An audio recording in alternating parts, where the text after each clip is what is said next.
Hello, chlorophyll's the name, Sims is the game. Let's get to it.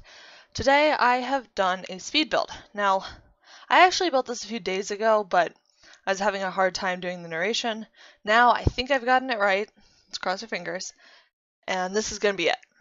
So for this house, I took inspiration from a couple different houses that I found on the internet, and then I also had built a house before this one, but my recording software didn't pick it up, so I took some inspiration from that one as well. Mainly from the one I built before I took the coloring. I really like this gray, black, and white kind of color palette. I think it looks really like clean and smooth, like with the white just as an accent. You'll see what I mean. Anyway, this house, it ends up having five bedrooms. Yes. I think I remember that correctly. It's been a while since I've looked at this. I'm working on the second floor now. I was having a hard time with that wall. There it goes. I wanted this to be a bigger house because I keep building these tiny little, starter homes. And they're nice and all, and they're nice and quick, and they're fun to build, but sometimes it feels like I need to build something bigger, and so I did. I ended up changing these to the slanted roofs right there. Yes.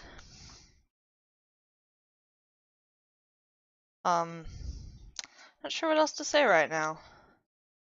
One of the things I took from the inspiration builds is like the shape of the house. I liked, this idea of a few different jets sticking out.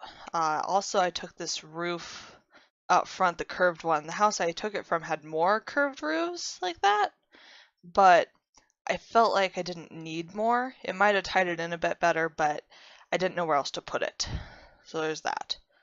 For windows, I end up using a lot of the Seasons windows, but the problem with the Seasons windows is that the only double that they have is that giant full wall one. And so I put down a lot of these, and I end up changing them to some of the get-together windows because they have actual doubles, and they look, they're similar enough that it's not going to be a problem. So there's that.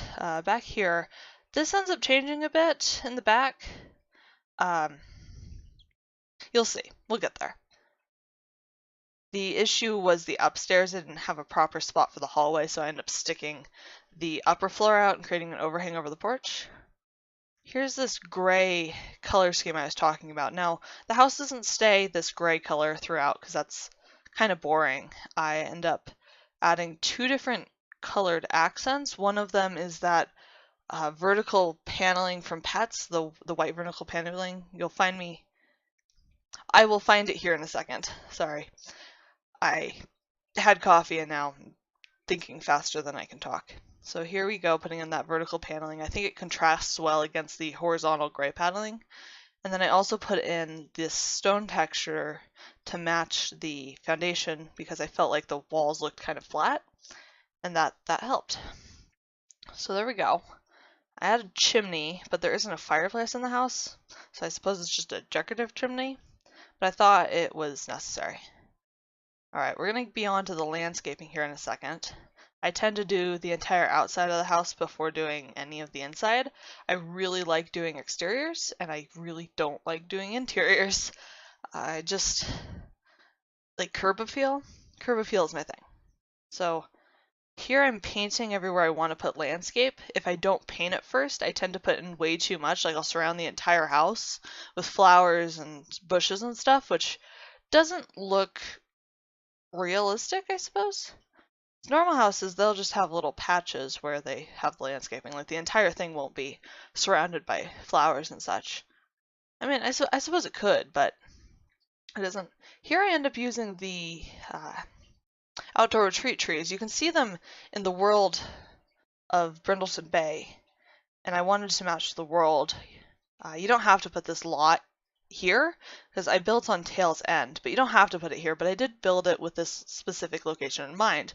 I really like the docks out the back. I end up including a gate, pretending like, those docks belong to whoever owns this house and whatnot.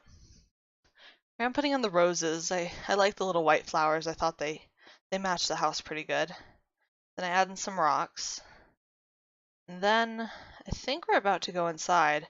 And you'll see me hesitate because, like I said, I don't like doing interiors. Like, I suppose it's not something that I hate, because if I hated it, I wouldn't do it at all. But it's so much more complicated than doing exteriors, because exteriors, you just need to make it look nice. Interiors, there needs to be some function, there needs to be some flow to the house. You know, you want rooms to be a good size for what they are. And it's just complicated, especially when you build with the interior in mind more than with the exterior in mind more than the interior, because then you end up with these sections where you're like, huh, I don't actually know where to, what goes here, what this was for. So this is what I was talking about where I said I created an overhang because I needed a hallway. I wanted that front room to have the double ceilings, and so I needed somewhere to have the hallway so we could access the other half of the house. So I'm working on the floor plan here. I really wish the roofs didn't stick through like that when you created an overhang, but they do, so I managed it best I could. I didn't want the roofs outside to look bad, but I also didn't want to ruin the interiors with them, so yeah, you'll see me switch things around a few times here, just trying to make this room bigger, because I had an issue where the upstairs didn't feel big enough for there to be any rooms, so I had to make the upstairs a little bigger, and I did. So now I'm working on the floor plan. This ends up changing a few times. This house ends up having a lot of long and skinny bedrooms. Like 3 of them are 3x6s. So, long and skinny. There's the master bedroom after that, and then there's this one room that's a little bit bigger. Ends up being right there. That room out the back of the house. That ends up being the bigger of the not master bedrooms.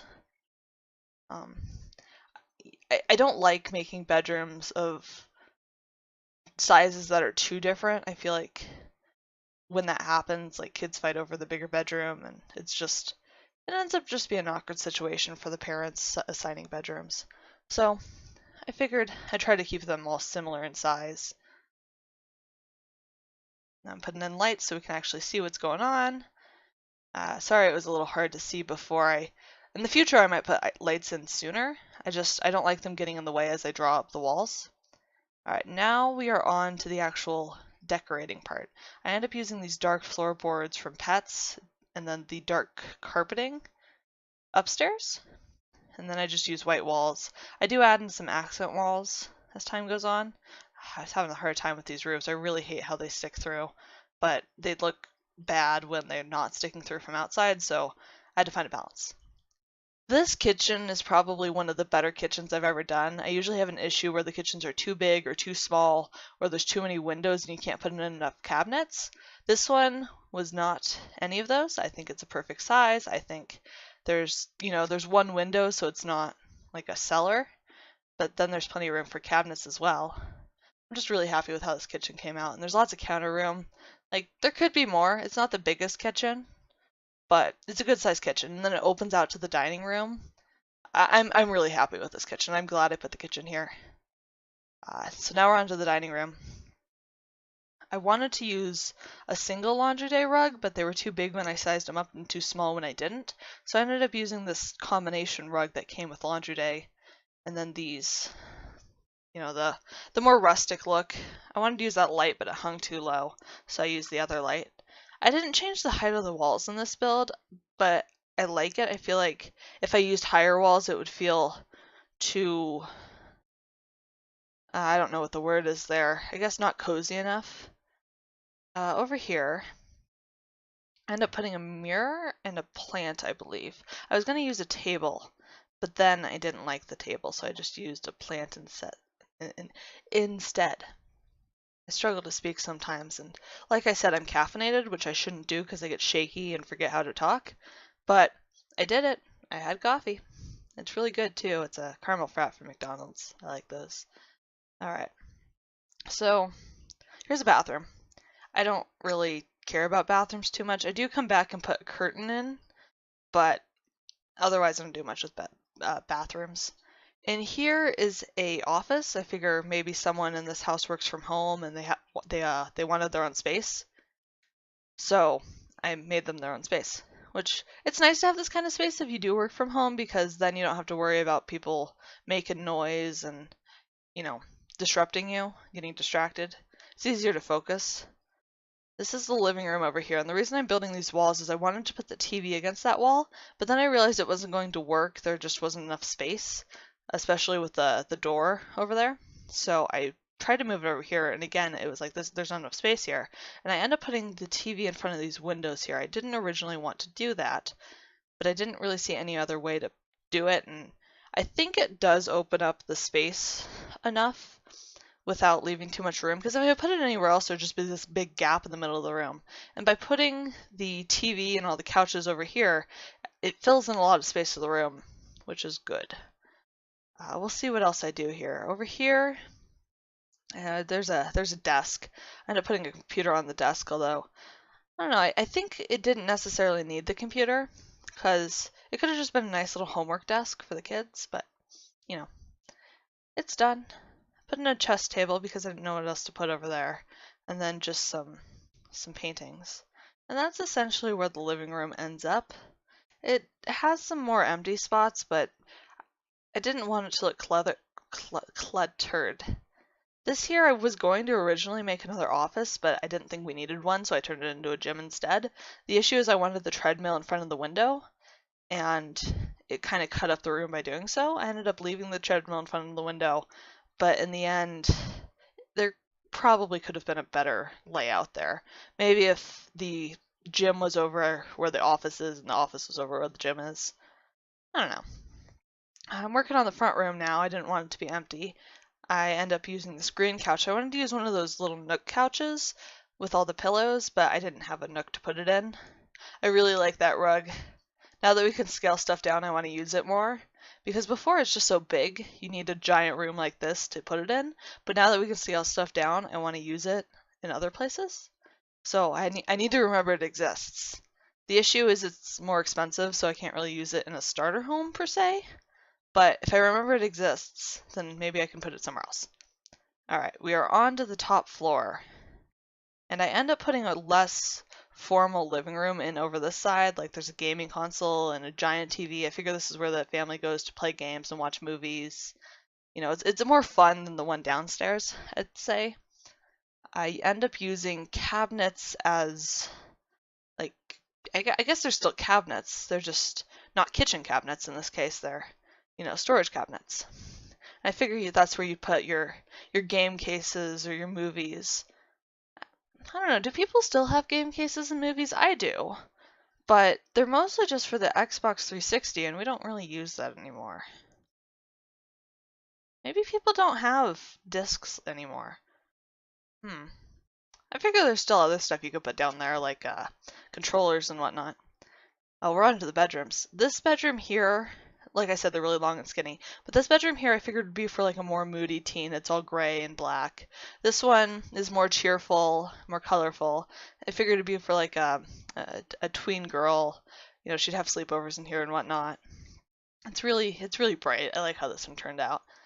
I end up using for the curtains in here because I didn't want to completely block the windows, so I used these Get Famous like theater curtains because I figured it was the closest I could get to make it look like the curtains had been pushed up instead of just left down like the other kind of curtains are. This here's a toddler room. I ended up going back and putting curtains in that one, but I got distracted and did the bathroom real fast here. Let's see, there we go. Okay, and then we're on to this room, and I actually forget to put curtains in this room, but it's fine. I figure this room over here, it's the biggest of the bedrooms. It would probably be for the oldest child. Maybe they're in their last year of high school or getting ready to go off to college, or in college and just, you know, studying from home, because they got, you know, all the books and the science poster and whatnot. And now we're on to the master suite. I put the big tub in there because, you know, who wouldn't want a tub like that? Tubs like that are cool. They might as well be hot tubs, like single-person hot tubs. I forgot to put curtains in there as well, which isn't as good, but, you know, I make mistakes. I'm human. So here's the master bedroom. And the issue I had with this room was that it was really big, and I felt like there's too much empty space. And there's a very fine line between something being spacious and something feeling empty. So I think I ended up making it feel spacious rather than empty. Let me know if I'm wrong. There's just a lot of open space, as you can see. But, you know, it's not a problem exactly. So yeah, that's how it ends up. Out here I felt like this hallway needed something, so I put in some chairs and a mirror and a plant. I really like those mirrors that came with Parenthood. I was gonna say Get Parenthood. No. It's kind of weird how much they've used the word get in the packs. I wonder if that was intentional or if they just got distracted and made an inside joke. I'll have to look that up. I put in some swings because I figure some kids live here. There is surprisingly not much room in the backyard. Like, I thought the backyard was bigger when I went to put the swings in, but then I was like, oh, it's kind of just an alley. Anyway, we're on to the end of the build here, so I'm going to go ahead and go into the screenshots. As you can see, you know, there's the outside of the house, here's that front room. It's going to go to the dining room and the kitchen here in a second. There it is. Alright, so I'm going to do my send-off now. Thanks for watching. If you liked it, leave a like, remember to subscribe, and go get some sunshine. I'll see you next time.